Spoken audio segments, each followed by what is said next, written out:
So when we're exercising, the adaptation to the training would be something that's going to make that activity more efficient, more effective, easier to do, or allow me to go for longer doing the same thing. All right.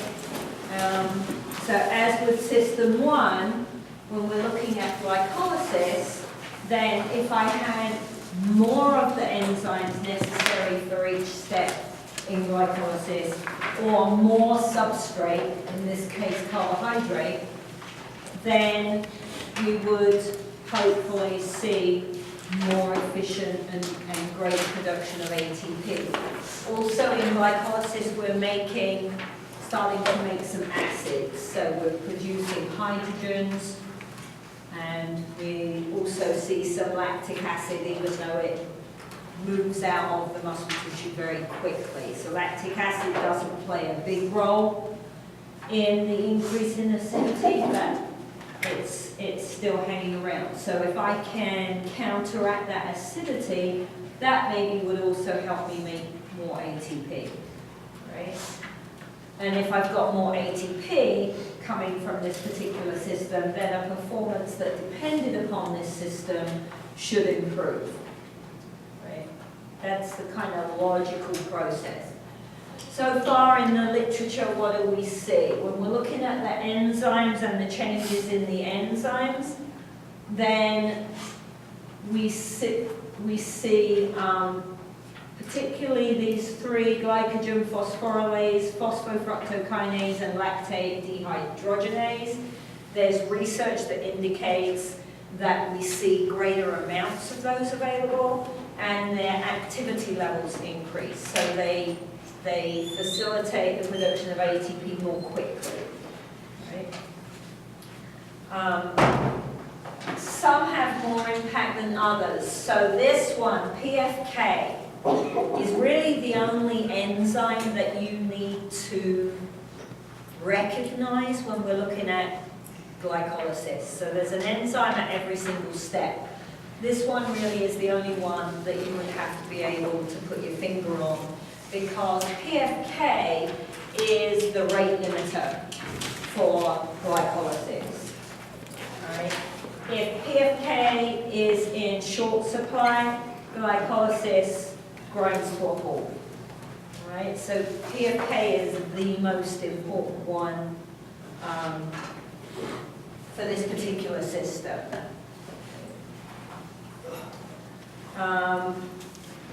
The research shows that we see an increase in glycolytic enzymes during weight training. Makes sense, it's an anaerobic activity. During sprinting, again, makes sense, it's an anaerobic activity. Also during endurance training. Right now, that's a little less obvious, but when we look at chapter 3 and we look at the end product of glycolysis, you'll see it can shift over. And so when I'm training aerobically, I actually do use glycolysis as a precursor for energy production. And so we see changes that impact glycolysis even when we're doing aerobic work. All right, that'll make a little bit more sense once we start looking at the information in chapter 3. Okay. How much adaptation is going to depend upon what type of exercise, how big are the muscles that are being exercised, right? The particular individual will play a role. So again, some of the research is a little equivocal, it's a bit hazy, not everything says the same thing.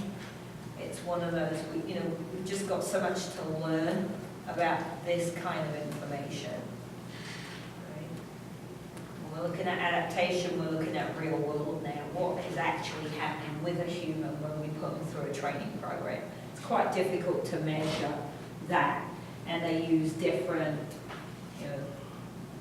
types of activities. Maybe that makes the difference. Maybe I see a particular increase when we weight train that we don't see when we sprint.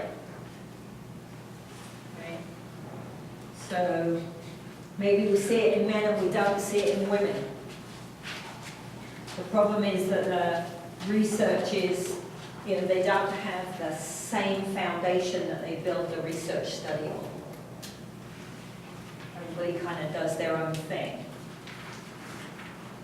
What about glycogen adaptations? If I had more glycogen available within the muscle tissue, would I see improved performance in activities that need glycolysis? So we definitely do see that possibility. Again, it depends on which particular activity did the study use to look at the question. All right, so if you're looking at repetitive sprint type training, so possibly interval training, or I don't know if out on the track you call it intervals, if they're going to do a 50-meter sprint and then rest for a little bit and then do another 50 meters, is it necessarily classified as interval? Yeah, you can call it that. You would? Okay. So if I'm doing intervals, then if the reps are less than 10 seconds with some kind of break, or if we combine sprints that are less than 10 seconds with sprints that are greater than 10 seconds, then the research suggests we don't see a change in these glycolytic enzymes. Well, something less than 10 seconds isn't using system 2. So go back to the example from last week. If I'm doing bicep curls, do I expect there to be changes in how strong my quads are? Right? No, that would be silly. So if I'm training system 1, why would I see adaptation in system 2? Okay? However, once we see sprint reps that are greater than 10 seconds, now we start to see results in the data that say changes in the enzymes in system 2. Right? So you've got to stress the particular system. Okay? Glycolysis is much more important, not that it's not doing anything when you're doing less than 10 seconds, as you'll see in a minute, but it's more important. It plays the bigger role once we get above 10 to 15 seconds. Okay. So the length of the training program, was it just a 6-week program? Was it a 3-month program? And which kind of training was occurring? All seem to make a difference when you're looking at changes in glycogen content.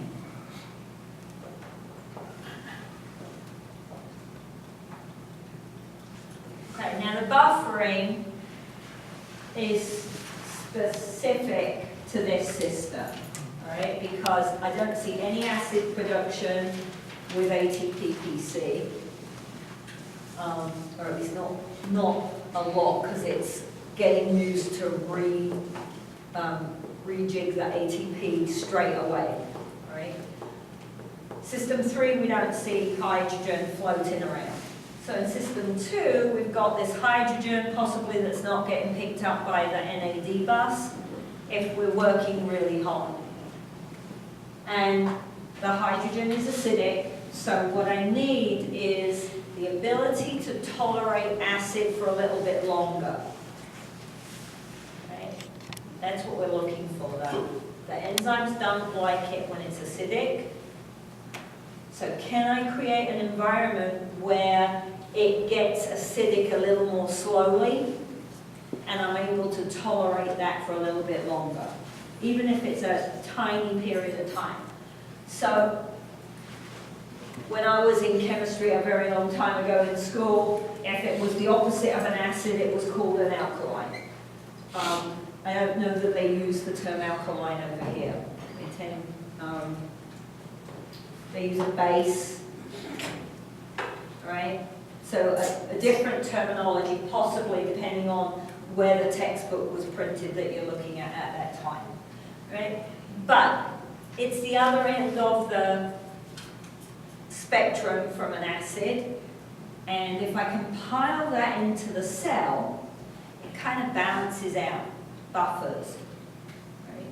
Balances out the opportunity for the acids. So it gives me a little bit more. Now we've got some that are there automatically. Proteins are alkaline, are base. Phosphate groups, bicarbonate. So bicarbonate is a good one, and you'll hear the term bicarbonate loading. We'll look at that later in the semester.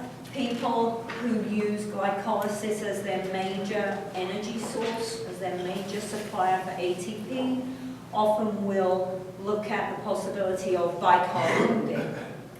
Right? Got to be a bit careful with that because it can do all kinds of weird things to your tummy. So bicarb loading, I wouldn't use it for, like we said, we would not use creatine loading unless we were using ATP-PC. Right? If that's my predominant energy system, creatine loading might help a little bit. If glycolysis is your predominant energy system, bicarb loading might help a little bit. Right? It's not going to make you a great glycolytic athlete if you're not a great glycolytic athlete. It's just going to give you a little bit more bonus. So, the type of training then, the more ATP I can produce before the drop in pH, the more force power I can create.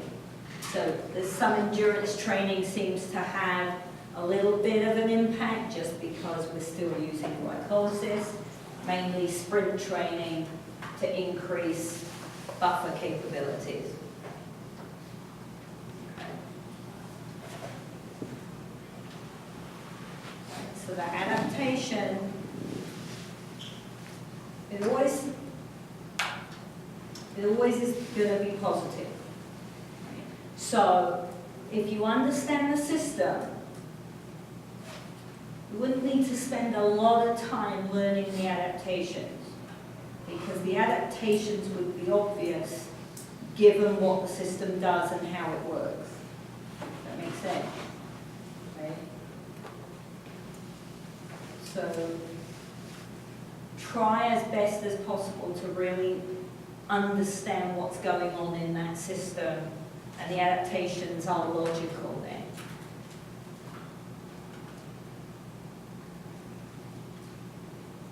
Questions on that? All right, so chapter 3 is going to move and look at aerobic metabolism. So to segue into chapter 3, the book looks at the interaction between these two ways of making ATP. Right? Anaerobic metabolism is used predominantly for events that are of high intensity, they're very powerful, and they're very quick. Right? If they're really, really quick and powerful, then it's going to rely on the stored ATP and phosphocreatine within the muscle tissue. Right? System 1, ATP-PC. I'm relying on a substrate that's already right there in the muscle tissue. Okay? So weightlifting, if it's not very many reps, shot put, high jump, long jump, 100-meter sprint. ATP, phosphocreatine, diving. Even if it's a high dive, it's over very quick. Right? So anything like that is going to use system 1. Intermediate length events, but still pretty quick, it's going to use glycolysis. And then we're going to use aerobic metabolism for endurance type events, so much longer timeline and lower intensity. Even if they're hard, right? Even if I'm running if you look at a world-class marathon runner, they run a marathon in ludicrous amounts of time. I think world record at the moment is 2 hours and under 2 hours and 10 minutes, I think, for a man. It's insane. Okay? If you were standing on the road, waving your flag and helping them along, they would go past so fast you'd think they were sprinting. Right? They go really, really quick. But it's not 100%. It's not 95% intensity. Right? So they may be running at a very high intensity, but it's not high enough to be anaerobic. The rest of us running a marathon, plod along for our 3.5 hours or 4 hours. Right? It's definitely not sprinting. It's definitely not a speed that I'm going to run out of steam, right? We pick a speed that we can keep up for the whole race. I might add a little zoomy bit in if I get bored or if there's someone around the corner that I want to overtake. But on the whole, we use a consistent kind of speed for the whole race. So low intensity, moderate intensity would be aerobic. Right? Sitting here in class is aerobic. Very low intensity. Not using a lot of energy right now. So biking, jogging, walking, things where I'm going for a long time. So what they find when they look at these systems is that no one system really turns off. We talk about them in separate blocks because that simplifies it a little bit. But actually they all overlap and none of them really turn off. It's just that one of them is the predominant, one of them is most responsible for making ATP for a particular activity. So if we look here, okay, 1 to 3 seconds, basically no aerobic. But as we move along in time, we start to see overlap. We have to go quite a long time before we see basically no anaerobic work happening. All right. The longer the sprint, it can still be a sprint. But the longer the sprint, so if it's 30 seconds, I've still got some aerobic going on there underneath. If I'm doing sprint bouts, like a basketball game, so I sprint and then I jog, and I sprint and then I jog, right? Then the longer the sprint bout, the shorter the rest, the higher the anaerobic input. If I'm having longer rests, changes the interaction between the system. If I'm doing 40-meter sprints, then the research says that needs 120 seconds worth of rest to completely replenish ATP-PC. So if I do 40 meters, and I only take a 45-second rest, and then I do another 40 meters, then the second 40 meters is going to use less ATP-PC, more glycolysis or aerobic work. Sorry, thank you. Because it's windy and the outside door doesn't show. Okay, the length of the recovery impacts the need for aerobic input into energy production. This is really a key point when I'm looking at training programs, because if I have a basketball player, and we'll see in a lab, I'll give you another table where it actually gives you an idea of there's There's some estimates for particular activities, right? So rather than a time, it has an actual activity there. If I'm a basketball player and coach decides that we've got to run 5 miles every day. 5 miles takes a long time to run. So am I gonna, if I'm not adding that in, A, do they ever run 5 miles on a basketball court? Probably not during a game. I don't think basketball court is big enough for them to run 5 miles. Right?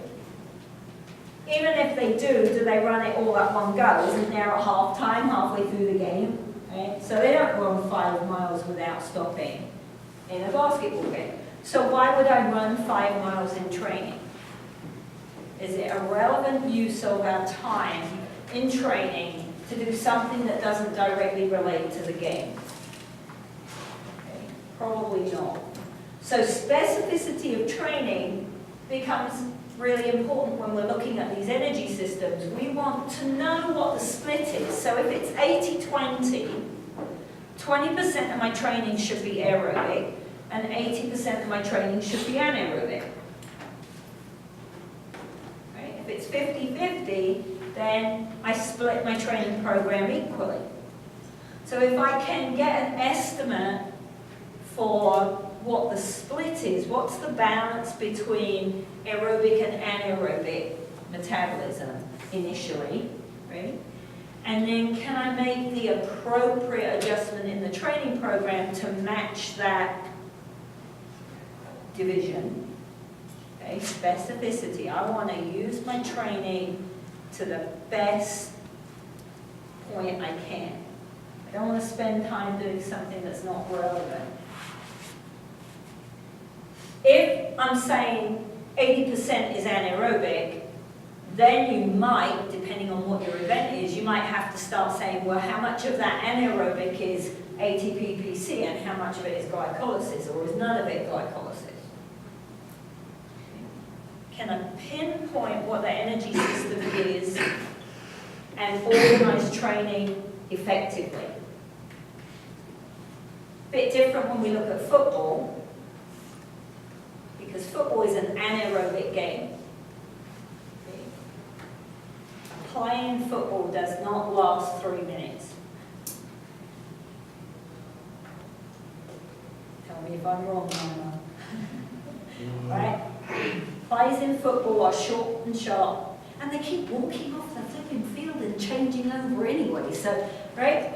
Anaerobic game, but it lasts for 3.5 hours. So clearly I need some aerobic fitness to last 3.5 hours in a game, even though the actual activity is anaerobic. So it gets tricky because it depends on what I'm looking at. Do I want my football players running 10 miles? No. Do I want my football players doing some aerobic training?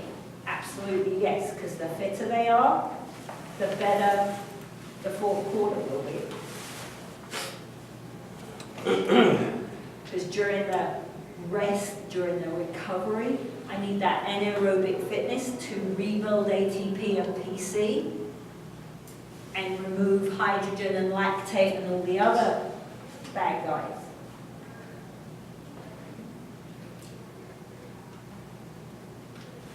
This one is just a particular event, a 3-second sprint. Okay. So in my 3-second sprint, for this individual, because that's the other thing, of course, all of this information is a guideline because you'll always get someone that doesn't do what you expect them to do, and you'll have to change it up. Right? So for this particular instance, my stored ATP, so system 1 is the green plus the red. Okay. So Stored ATP 32%, stored phosphocreatine 55%. Not quite the whole thing. Got a little bit of glycolysis going on, so I'll get a touch of extra lactate at the end of the 3-second sprint, minuscule, and I've got background aerobic metabolism going on. But system 1, green plus red, clearly the predominant system for that event. Make sense? So try to get used to using the term predominant rather than only.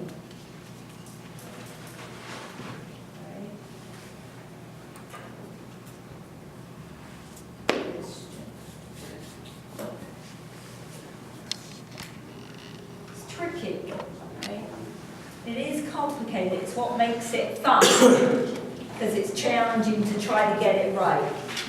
Right? You want to be as flexible as possible when you're coaching. If you're trying something and you've worked it out, right? Okay, I know I want them to do all these sprints, or we're going to lift, and I don't want them to do very much running, and then they're winded and out of energy and can't jump by the end of the game. Then you would need to change up, add a little bit more aerobic work, biking or running. You've got to be careful with aerobic work if you're a power athlete, because aerobic work significantly increases your metabolic rate, and then it makes it very hard to maintain muscle mass. If you're a power athlete, you need your muscle mass. So it's a very fine balance. You've got to be prepared to change it. You can't just write a program and give it to people and go, okay, get on with it, and come back 3 months later and expect the program to work. You've got to be prepared to tweak it, to pay attention, take notes, what worked, what didn't work, who did it work for, why did it not work for this person. You've got to be paying attention all the time. Training programs aren't finite, concrete things. They're living, breathing, adaptable, dynamic things. Right? It should be changing all the time. What happens if it's hot one day versus if it's cold one day? When it's hot, the intensity goes through the roof, right? Your heart rate is way higher on a hot day than it is on a cold day when you're exercising outside. So that changes the intensity, which changes the energy system. So in the summer in New Mexico, you can't use the same training program you would use in the winter in New Mexico, because you won't have the right outcome, because you're not training at the right intensity anymore. So that specificity of training, understanding what's going on physiologically, is really important. Difficult, right? It's tricky, but that's what makes it fun. It's not easy. Easy stuff's not fun. Okay?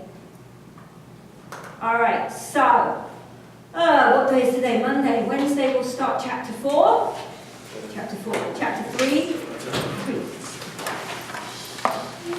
Don't want to confuse you there.